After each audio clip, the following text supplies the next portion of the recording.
नमस्कार, मैं रवीश कुमार। इसराइल और हमास के बीच समझौता हो गया है। इस समझौते में कौन हारा, कौन जीता, इसका जवाब इस बात से मिलेगा कि इसराइल को समझौता किससे करना पड़ा। हमास से। 15 महीने तक हमास को आतंकी बताकर इसराइल गजा पर बमबारी करता रहा, लेकिन इस दौरान वह भूल गया कि गजा में हमास का कोई भी विकल्प नहीं है। न इसराइल और अमेरिका दूसरा विकल्प बना पाए। जैसे इराक और सीरिया में झट से इसराइल और अमेरिका ने एक नया विकल्प खड़ा कर दिया। जिस हमास को मिटाने की कस्में इसराइल खाता रहा, उसी हमास से उसे समझौता करना पड़ा है। आप कल्पना कीजिए, जब इसराइल की सेना गजा से लौट रही होगी, फलस्तीन के लोग अपने घरों की तलाश में उस गजा में लौट रहे होंगे जो अब मलबों के ढेर में बदल चुका है। तो यह किसकी जीत का दृश्य होगा और किसकी हार का? जब इसराइल की जेलों से आज़ाद होकर हजारों फिलिस्तीनी जीत का निशान दिखाते हुए गजा जाएंगे, तब यह किसकी जीत होगी? आपको याद होगा, हमास के पूर्व चीफ यहया सिनावर ने यही किया था। इसराइल को मजबूर कर दिया था कि वह अपनी जेलों में बंद सैकड़ों फिलिस्तीनियों को रिहा करे।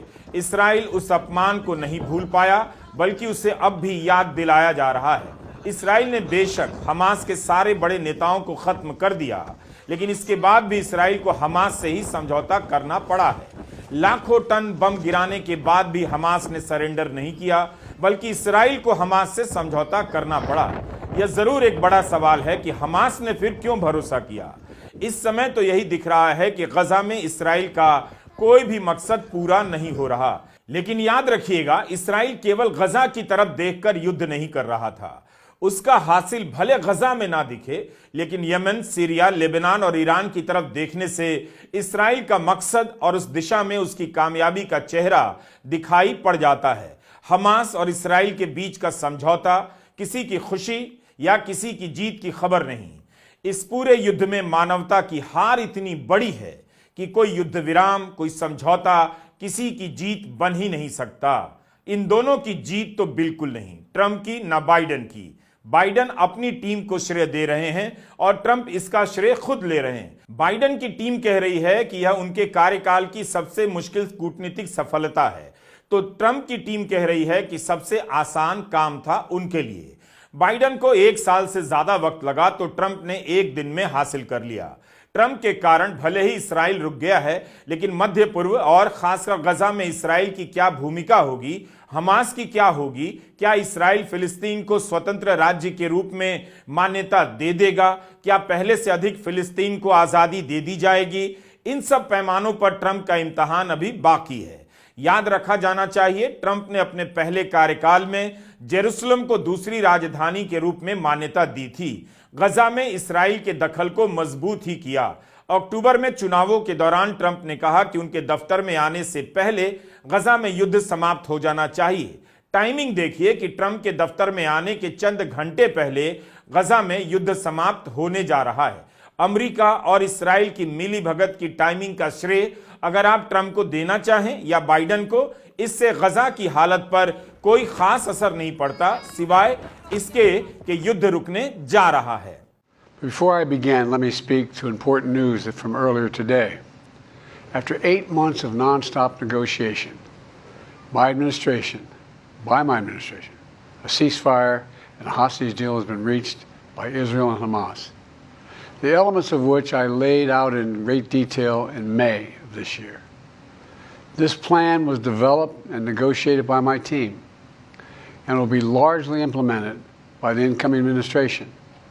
That's why I told my team to keep the incoming administration fully informed, because that's how it should be, working together as Americans. यह समझौता राहत की बात तो है, मगर इसमें किसी की कामयाबी नहीं। जितनी शर्मनाक बमबारी थी, उससे भी शर्मनाक है ये कामयाबी।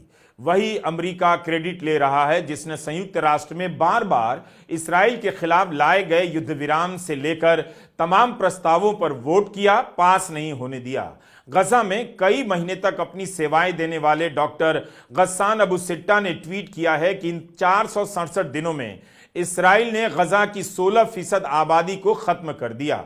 बाइडेन के दौर में ही अमेरिका ने इसराइल को हथियार दिए, अरबों डॉलर का धन दिया, इसराइल के भयानक हमलों को आत्मरक्षा बताकर मान्यता दी। अब वही बाइडेन श्रेय ले रहे हैं कि समझौता करा दिया, शांति ले आए। नेतन्याहू को वॉशिंगटन बुलाया गया। उनके स्वागत में अमेरिका के क्या रिपब्लिकन क्या डेमोक्रेट सारे सांसद खड़े होकर तालियां बजाते रहे।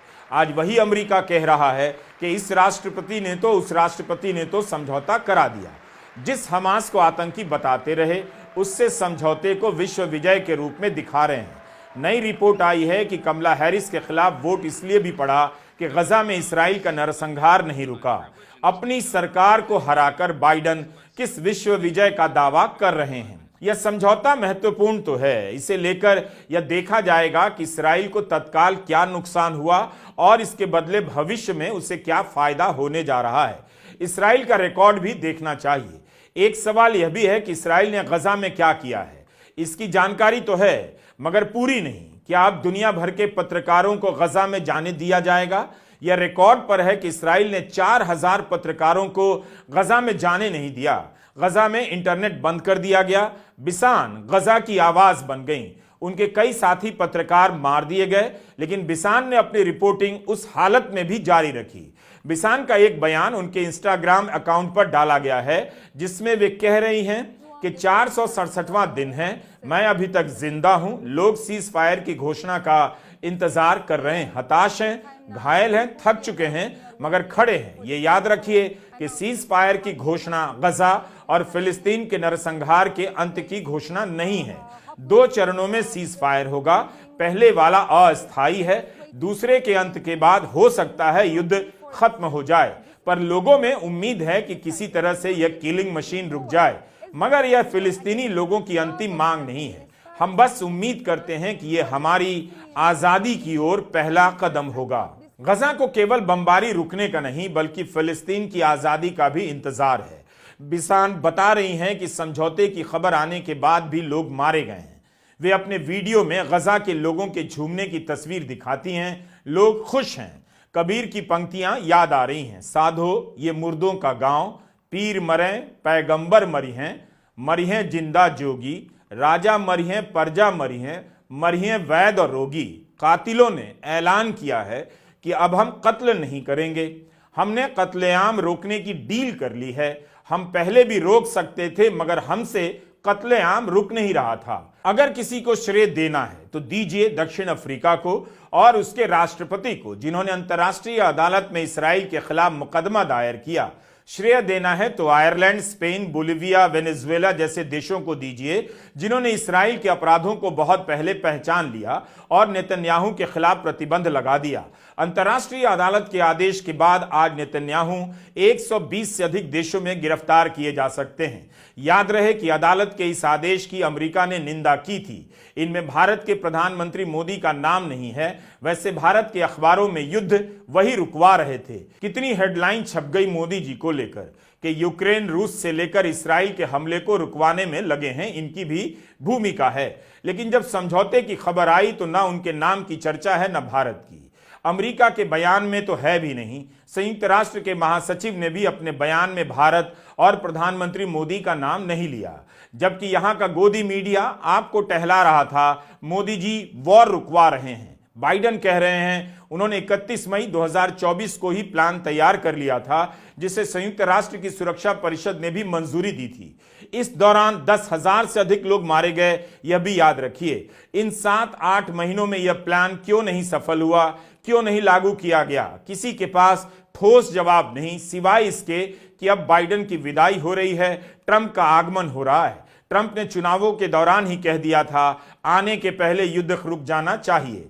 वैसे ट्रंप और बाइडन के बीच इसराइल को लेकर खास अंतर नहीं। अमेरिका के राष्ट्रपति कह रहे हैं 7-8 महीनों से काम कर रहे हैं, और इधर इसराइल के मंत्री बेन ग्विर कह रहे हैं कि उन्होंने कई बार समझौते की कोशिशों को नाकाम कर दिया। एक मंत्री खुलेआम कह रहा है उसने डील रोक दी। बाइडन कह रहे हैं वे डील को लागू करने के लिए काम कर रहे थे। क्या यह मंत्री बाइडन से भी ताकतवर हो गया था? गार्डियन की रिपोर्ट में लिखा है कि बेन ग्विर को भी युद्ध विराम स्वीकार करना पड़ गया है, लेकिन उन्होंने अपने चुनाव क्षेत्र के लोगों से ट्विटर पर कहा है कि उनकी पार्टी ने युद्ध विराम की एक डील को कई बार रोकने में कामयाबी पाई थी। इस बीच रॉयटर्स ने रिपोर्ट किया है कि नेतन्याहू के दफ्तर के अनुसार इस्राएली कैबिनेट तब तक युद्ध विराम पर राजी नहीं होगा जब तक हमास अपने लिए छूट पाने की कोशिशें बंद नहीं करता है। नेतन्याहू के दफ्तर का कहना है कि हमास कुछ शर्तों पर पीछे हट सकता है ताकि उसे समझौते में कुछ छूट मिल सके। इस्राएली कैबिनेट इस मुद्दे पर तब तक बैठक नहीं करेगी जब तक मध्यस्थता कराने वाले देश यह साफ नहीं करते कि हमास ने सभी शर्तें मान ली हैं। इन बातों से यही लगता है कि समझौते को लेकर अभी बहुत सारी अड़चनें हैं, लेकिन इसका क्या कीजिएगा कि बाइडेन और ट्रंप ने अभी से ही अपना क्रेडिट लेना शुरू कर दिया है। इसराइल ने जब हमास के नाम पर गजा पर हमला किया तब भारत के दक्षिणपंथी भी उत्साहित हो गए। इसराइल उनका आदर्श बन गया, लेकिन 15 महीने तक सघन बमबारी के बाद भी वह हमास से जीत नहीं सका। उसे उसी हमास से समझौता करना पड़ रहा है। भारत के दक्षिणपंथी फिर भी इसराइल के साथ ही रहेंगे, लेकिन कभी खुद को नहीं समझा पाएंगे कि उनका आदर्श देश इसराइल आतंकी संगठन से समझौता कैसे कर सकता है। लेकिन हमास और इसराइल की नजर से देखिए, इसराइल ने कई बार कहा है कि हमास आतंकी संगठन है, जड़ से मिटा देंगे। इसराइल ने हमास के नेताओं को खत्म ही कर दिया, फिर भी वह हमास का विकल्प नहीं बना पाया। उसे हमास से ही समझौता करना पड़ा। आखिर इसराइल ने हमास के नाम पर गजा को तबाह कर क्या हासिल किया? भविष्य का हम नहीं बता सकते, लेकिन फिलहाल तो यही दिख रहा है कि अभी तक समझौते के जितने भी प्रयास हो रहे थे उनमें जोर यही था कि हमास शर्तों को स्वीकार करे। एक तरफा इसराइल भारी पड़ता दिख रहा था। लेकिन अब ऐसा क्या हो गया कि ट्रंप ने कार्यभार संभाला नहीं कि इसराइल और हमास दोनों ने शर्तें मान ली। गार्डियन की यह खबर देखिए, इससे पता चलता है कि ट्रंप का दबाव इसराइल पर बहुत ज्यादा पड़ा। खबर में छपा है कि इसराइल में छुट्टी के दिन ट्रंप के मिडिल ईस्ट दूत स्टीव विटकॉफ ने नेतन्याहू के अधिकारियों को फोन किया और कहा कि मैं इसराइल आकर नेतन्याहू से मिलना चाहता हूं। नेतन्याहू के दफ्तर ने जब कहा कि छुट्टी के बाद मिलते हैं तो विटकॉफ ने मना कर दिया। कहा कि आप कल सुबह ही मिलिए। रिपोर्ट में लिखा है यह मीटिंग तनावपूर्ण थी। विटकॉफ ने अपनी तरफ से साफ कर दिया कि ट्रंप इस बात को लेकर स्पष्ट हैं कि बंधकों की रिहाई के लिए युद्ध विराम होना चाहिए। इससे अंदाजा मिलता है कि इस बार दबाव हमास पर ही नहीं, इसराइल पर भी पड़ा। टाइम्स ऑफ इसराइल अखबार में अरब अधिकारियों का बयान छपा है कि ट्रंप के दूत स्टीव विटकॉफ ने एक ही मीटिंग में नेतन्याहू के रुख को इतना बदल दिया जितना बाइडेन एक साल में भी नहीं कर सके। हारेत्स अखबार ने लिखा है कि ट्रंप के दूत ने नेतन्याहू को ऐसा प्लान स्वीकार करने के लिए मजबूर कर दिया जिसे उन्होंने बार बार नकारा है। अखबारों की हेडलाइन यही कह रही है कि ट्रंप के दूत ने नेतन्याहू को मजबूर कर दिया। जो नेतन्याहू बाइडेन के सामने नहीं झुके वो ट्रंप के सामने झुक गए। फिर भी एक सवाल तो है कि इतने महीनों तक बमबारी करने के बाद, अपनी सेना को गजा के भीतर भेज देने के बाद, चप्पे चप्पे पर कब्जा कर लेने के बाद भी इसराइल बंधकों तक क्यों नहीं पहुंच सका? पेजर में धमाका करता रहा। Yahya Sinwar, Hassan Nasrallah, Ismail Haniyeh को मारकर अपना सीना फुलाता रहा, लेकिन बंधकों तक इसराइल नहीं पहुंच सका, जबकि उसके खुफिया तंत्र का दुनिया लोहा मानती है। अब उसी हमास से समझौता करने के बाद इसराइल की सेना गजा से लौटेगी। मीडिया में ही खबरें छपी हैं कि युद्ध पर इसराइल के 60 अरब डॉलर खर्च हुए हैं। उसका पर्यटन उद्योग बर्बाद हो गया है। हजारों कंपनियां बंद हो गईं और बंदी के कगार पर पहुंच गई हैं। इतना सब करने के बाद इसराइल वहीं पहुंचा कि बंधकों की रिहाई के लिए हमास से समझौता करना पड़ा। हमास ने कहा है कि कतर की राजधानी दोहा में जो डील हुई है उसमें फिलिस्तीनी गुटों की सभी शर्तों को मान लिया गया है। इसराइल की सेना पूरी तरह से हटाई जाएगी, विस्थापित लोग अपने घरों को लौटेंगे और युद्ध को स्थायी रूप से खत्म किया जाएगा। संयुक्त राष्ट्र के महासचिव अंतोनियो गुतेरेस ने इस समझौते के लिए अमेरिका, कतर और इजिप्ट की तारीफ की है। कहा है कि एक कूटनीतिक समाधान तलाश करने के लिए उनकी अथक प्रतिबद्धता इस समझौते को संभव बनाने में महत्वपूर्ण रही है। उन्होंने आह्वान किया है कि सभी संबद्ध पक्ष इस समझौते को पूरी तरह से लागू करने के लिए अपनी प्रतिबद्धताओं को निभाने का काम करेंगे। गुतेरेस ने कहा है कि उन्होंने हिंसा की शुरुआत से ही तत्काल युद्ध विराम और सभी बंधकों की तत्काल व बिना शर्त रिहाई का आह्वान किया है। इस्राइल ने संयुक्त राष्ट्र के महासचिव पर प्रतिबंध लगा दिया है। अभी साफ नहीं कि उन पर लगा प्रतिबंध कब हटेगा। इस डील को लेकर कहा जा रहा है कि अगले 42 दिनों में पहला चरण लागू किया जाएगा। इस चरण में हमास 33 बंधकों को रिहा करेगा और उसके बाद आने वाले 2 चरणों में 98 बंधक रिहा किए जाएंगे। इस्राइल की सेना गजा पट्टी से वापस चली आएगी, तब जाकर युद्ध का अंत होगा। युद्ध का अंत अभी नहीं हुआ है। देखना होगा कि पहले चरण में बंधकों की रिहाई किस तरह से होती है। इस्राइल ने अभी तक कोई आश्वासन नहीं दिया है। सारे बयान अमेरिका, मिस्र और कतर से आए हैं। यह भी खबर है कि इस्राइल भी 1000 से ज्यादा फिलिस्तीनी बंधकों को रिहा करेगा। इस्राइल में ही इसे लेकर एक राय नहीं। दक्षिणपंथी समर्थकों का मानना है कि इस्राइल को बंधकों की रिहाई के बाद युद्ध जीतने पर जोर देना चाहिए, तो बहुत से लोग मानते हैं कि रिहाई के बाद युद्ध बंद कर देना चाहिए। इस्राइल 15 महीने से बमबारी कर रहा है, तब भी वह जीत का ऐलान नहीं कर पा रहा। उसे उसी हमास से समझौता करना पड़ा। तो अभी उछल कूद से बेहतर है आने वाले 42 दिनों को देखा जाए कि पूरा मामला किस तरह से दुनिया के सामने खुल रहा है। किस पर किस हद तक विश्वास किया जा सकता है, अभी देखना होगा। खुद नेतन्याहू और इस्राइल के राष्ट्रपति आइजैक हर्जोग ने इस्राइली संसद में कहा है कि गजा में कोई भी निर्दोष नागरिक नहीं है। वे बार बार गजा के लोगों को हमास का आतंकी ही बताते रहे, बेकसूर नागरिक मानने से इनकार करते रहे। गजा के 20 लाख लोगों को 7 अक्टूबर की घटना के लिए जिम्मेदार बना दिया। इस्राइल के एक मंत्री ने कहा था, गजा पर परमाणु बम ही गिरा देना चाहिए। इस्राइल फिलिस्तीन के वजूद को कभी स्वीकार नहीं करता। इस बीच तेल अवीव में नेतन्याहू के खिलाफ ही प्रदर्शन होने लगे हैं। युद्ध को लेकर वहां की जनता का धीरज जवाब देने लगा है। हमास के मामले में इस्राइल को थोड़ी सफलता तो मिली है। नवंबर 2023 में हमास ने 105 बंधकों को रिहा किया था। उस समय 1 सप्ताह के लिए सीज फायर की घोषणा हुई थी। तब इस्राइल अपनी जेलों से 240 फिलिस्तीनी नागरिकों को छोड़ने के लिए मजबूर हुआ था। लेकिन अब उसे समझौता क्यों करना पड़ा?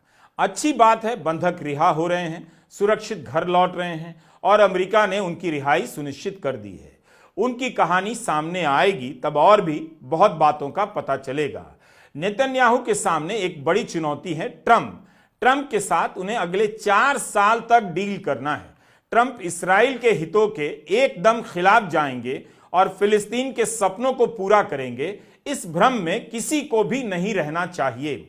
अभी इस्राइल ईरान को और कमजोर करने के लिए ट्रंप पर निर्भर रहेगा, सऊदी अरब से और बेहतर डील करने के लिए निर्भर रहेगा। ट्रंप के पहले कार्यकाल में सऊदी अरब और इस्राइल के बीच कूटनीतिक संबंध कायम हुआ। यह सब इस्राइल के मंसूबे के हिसाब से ही है। तो ऐसा नहीं है कि ट्रंप ने इस्राइल को कुछ नहीं दिया, काफी कुछ दिया है। इस्राइल ने युद्ध जरूर किया, लेकिन अकेले अपने दम पर नहीं, अमेरिका के पैसे और सैनिक मदद के दम पर। इससे इस्राइल की कमजोरी भी दिखी कि वह अकेले नहीं लड़ सकता। इसलिए भी नेतन्याहू ट्रंप को नाराज नहीं कर सकते, जिनकी घोषित नीति है कि अमेरिका दूसरे की जमीन पर युद्ध नहीं करेगा। अरब देशों को इसमें कुछ नहीं मिलने वाला। पहले भी उनकी भूमिका नाम की थी, आगे भी रहेगी। अरब देशों के पास ना तो नैतिक शक्ति है, ना सैनिक शक्ति।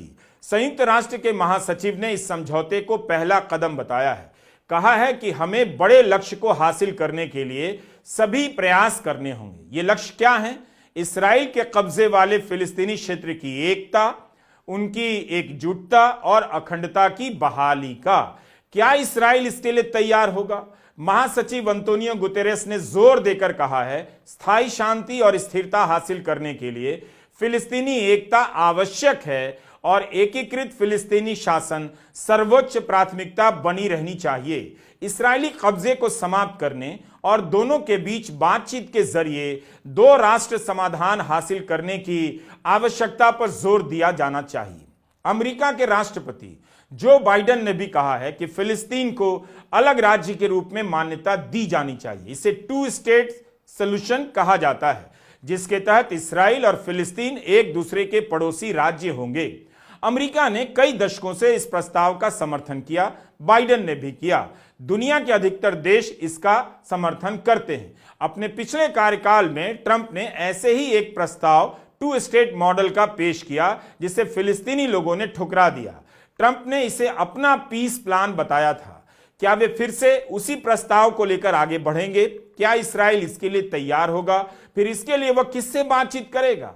क्या उसी हमास से? तब उसके लिए हमास क्या हो जाएगा? क्या नेतन्याहू फिलिस्तीन को लेकर अपने पुराने बयानों को भूल जाएंगे?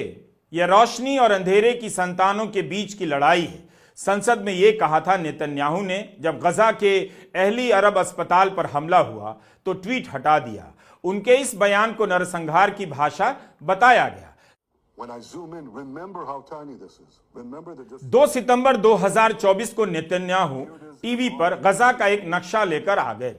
नक्शे से वेस्ट बैंक पूरी तरह से गायब था, इस्राएल में शामिल कर लिया गया था। अपनी इस प्रस्तुति में नेतन्याहू ने बताया कि गजा के अधिकांश हिस्से पर इस्राएली सेना का नियंत्रण रहेगा और कुछ इलाकों में ध्वस्तीकरण करने के बाद फिलिस्तीनियों के वापस आने पर रोक लगा दी जाएगी। नेतन्याहू ने कहा था कि प्रशासन का काम स्थानीय इकाई करेगी।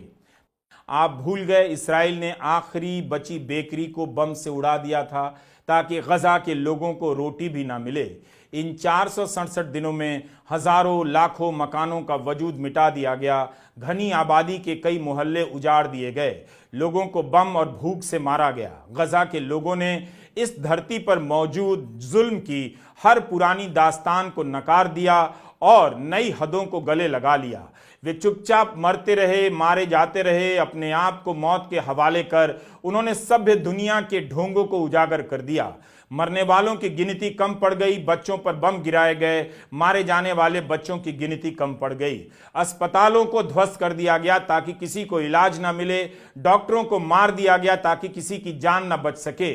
पत्रकारों को मारा गया ताकि किसी को खबर का पता ना चले कि जुल्म किस तरह ढाया गया। इस्राएल ने कहा और अमेरिका ने दोहराया कि आतंक से लड़ा जा रहा है। अब कोई सफाई नहीं कि आतंक से लड़ रहे थे तो उसी आतंकी संगठन हमास से समझौता कैसे कर लिया।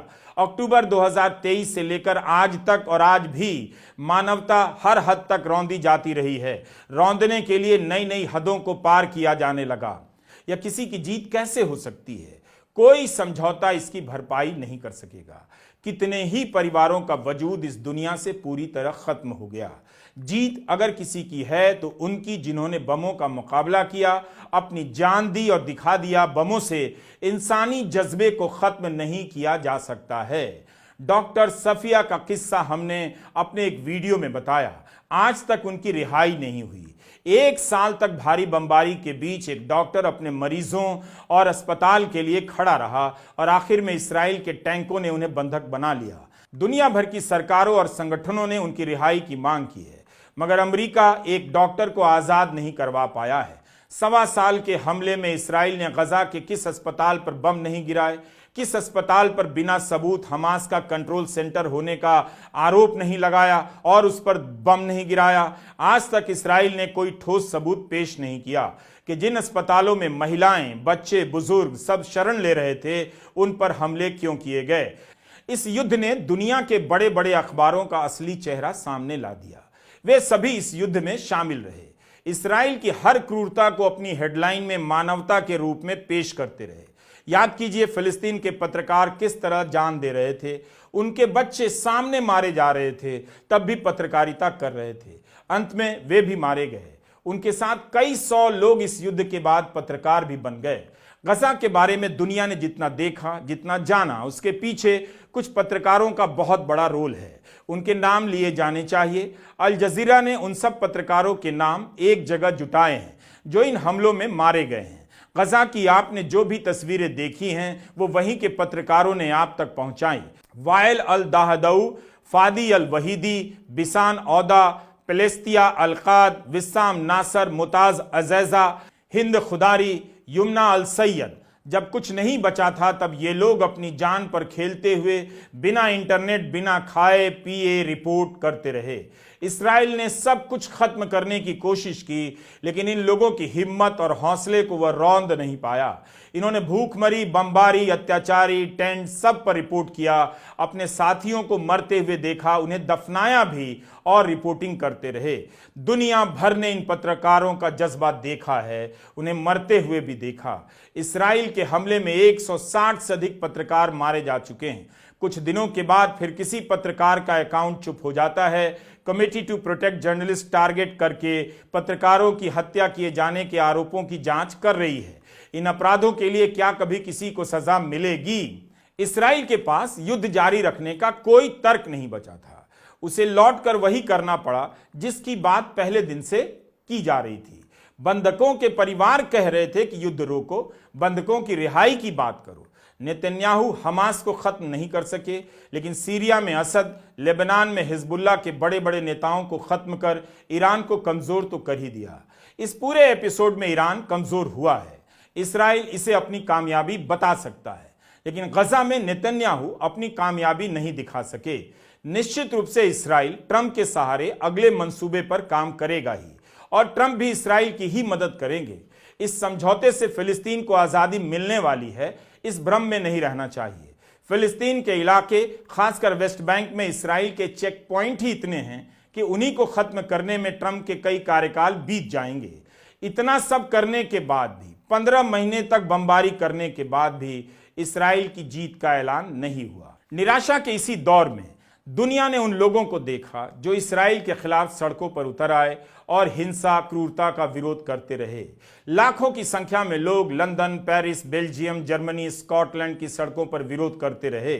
उनकी सरकारें इसराइल के साथ रही, मगर जनता उसके विरोध में। अमेरिका की यूनिवर्सिटी से लेकर दुनिया की तमाम यूनिवर्सिटी के छात्रों ने विरोध प्रदर्शन का नया रिकॉर्ड बनाया। अपनी पढ़ाई, डिग्री खतरे में डाल दी, गलत को गलत कहा। भारत की यूनिवर्सिटी में पढ़ने वाले छात्र खुद से एक सवाल कर सकते हैं, जब दुनिया भर के छात्र इसका विरोध कर रहे थे, वे कहां थे और क्या कर रहे थे?